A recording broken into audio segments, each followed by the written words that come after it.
The Sound Session is produced by The Sound Boutique, an award-winning audio production company. It produces music for TV and brands, it fixes problem audio for a variety of clients, and yes, it produces podcasts like the one you're listening to right now, as well as providing training for people who want to produce their own. If you'd like help with anything from music, problem audio, or if you'd like your organisation to start a podcast, contact The Sound Boutique at the email hello@thesoundboutique.com or via the link in the show notes. Animation is already heightened, a script is rewritten, dialogue is refined, movement is shaped frame by frame, every stage pushes the story further, and then the music arrives. Is it reinforcing what we can already see? Or is it doing something the visuals can't quite carry on their own? In this sound session, director Tim Searle joins me to explore the role music plays inside animation storytelling.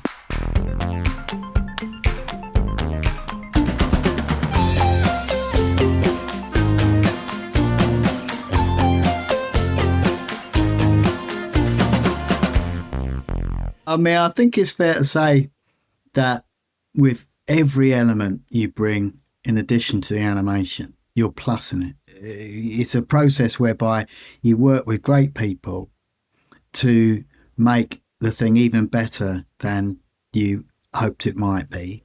And the thing about working with the musician when you're making animation is you've got your script, you've got the dialogue, you've got the animation now, and now, right, how can we make it even better and make those moments make sense even more and make it clearer for the audience? So with comedy, it's a case of timing, isn't it? It's a case of thinking about the rhythm of the moment and allowing room for the joke to land, but then informing, hopefully, certainly when we worked together, Gareth, on Toad and Friends, what you were doing, I thought really successfully, is that you were allowing the young audience to enjoy the joke. So it's just like a little moment of like letting the joke land, but then going into a theme that sort of like it underlines the comic moment. Music isn't simply decoration, it's another pass on the storytelling, another layer that shapes how the audience experiences the moment. The animation could work on its own without any music, but what music does bring to the party is it underlines those moments and it accentuates the experience, and it gives the audience more of a clue as to what you're trying to say and who's the key character talking, for example. So in that show that we worked on together, we did themes for each character, and then depending on what's going on, that theme was put in a slightly different style or a different time signature. Different instruments were used just to underline what the moment is and what the story is and what we're meant to feel at that given time. Themes become emotional shorthand. They tell us who we're with and how we should feel about them. Once we've done the voice record, we bring the voice record together with the images in form of an animatic. And then we really work hard on making the timing work at animatic phase. And at that point, editors often chuck in a bit of guide audio, guide music, in terms of, like a temporary kind of mood setter. The problem with that is that, I have to use things from Star Wars and bits and bobs that they've just got to hand. And what can happen dangerously is that you fall in love.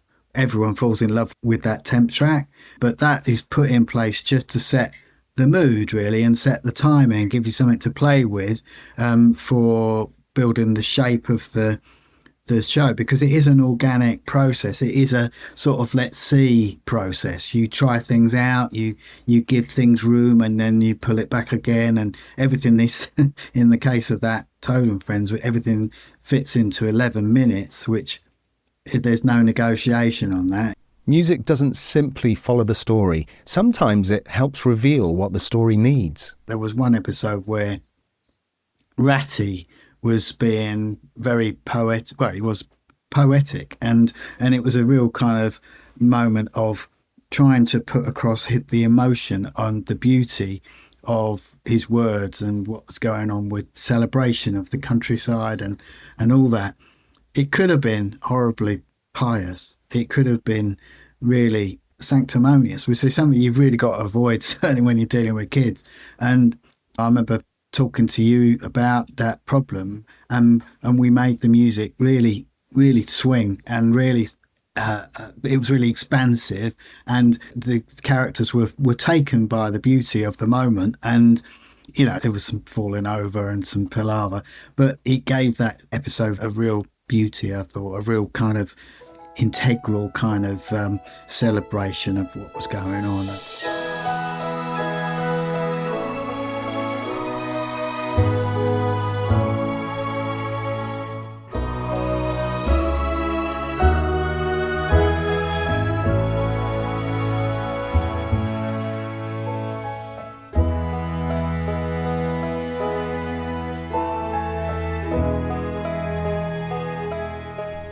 I can't imagine it without the music. Music doesn't just accompany the picture.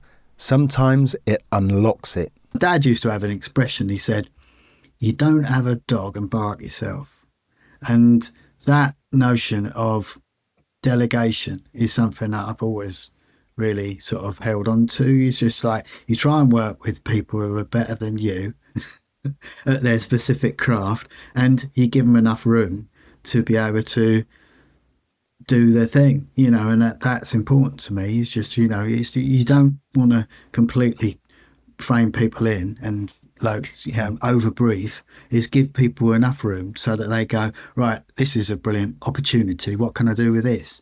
In a long-running animated series, the audience needs to know where they are and who they're with almost instantly. And one of the most powerful ways to do that is through music. On Totem Friends, Tim and I started with character themes. Being a series, one of the things you want is common moments, common motifs and common threads to locate, to show you, all right, who's speaking, who we're with, who's the dominant character of this moment. Early on in the production, we focused on the themes for each character, didn't we? So one of the characters that presented a real problem for me was Ratty, because he was our grown-up, our expositional character, our one that told us what was going on, and there was a real danger of him being the sensible one. And one of the things that we were really focusing on was the idea of, no, he lives on a boat and he's a free person, he celebrates the outdoors and, Christopher Cross sailing, he's like a hippie of the water, so, he's a rebel in a sense. And what we settled on was a pirate reggae, wasn't it? It was reggae to give him the free and easy, So we got there in the end, but it's that sort of, trying to get those subliminal messages across to the audience. And because it's the beauty of this stuff, well, the beauty of animation all round really is that you're producing beautiful stuff that gets into people's lives without it being like a big deal, and they either love it or they don't. And one of the tools we've got to be able to pull at heartstrings and be able to locate them and make them laugh is the music. It's just, I can't imagine doing it without that. And the other thing is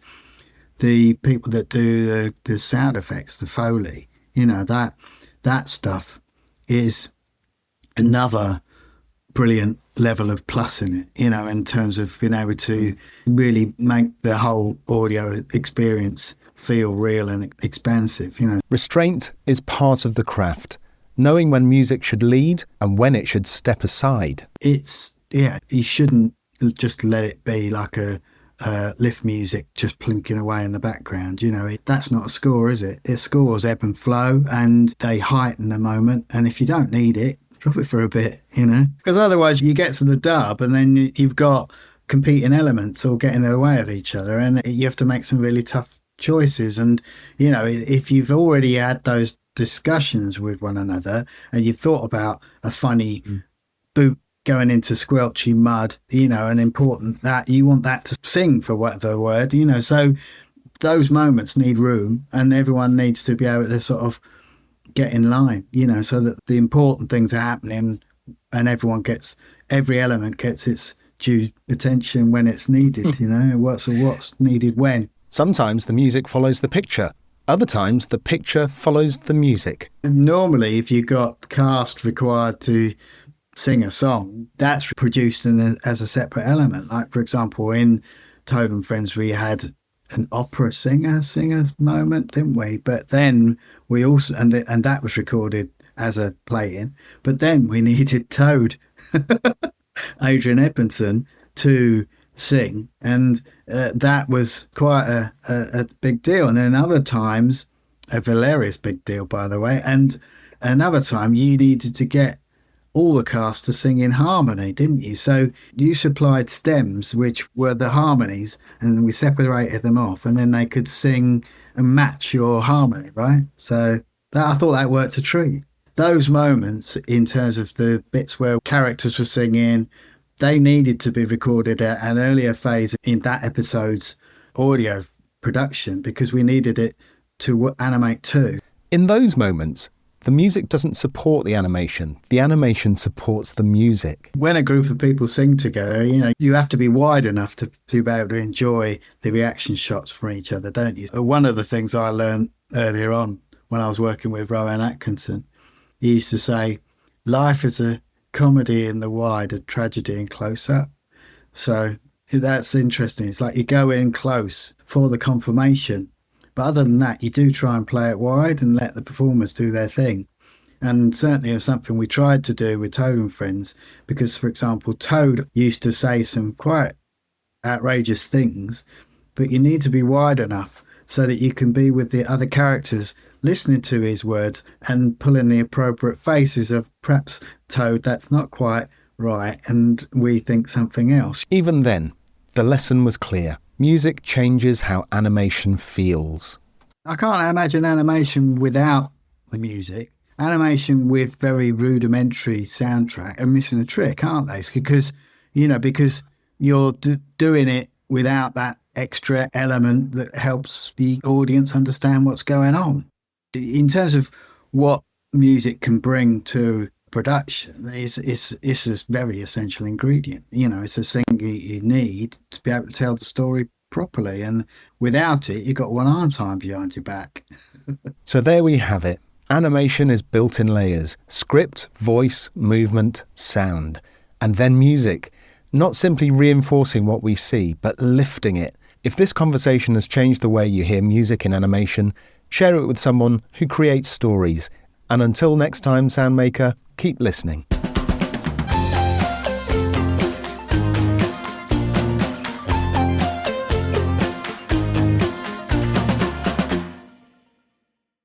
Hello there.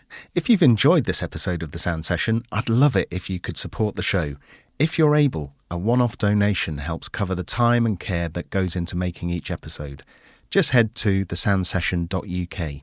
And if donating's not doable right now, that's totally fine. Simply sharing the episode with someone else who might enjoy it makes a big difference too. Thanks for listening.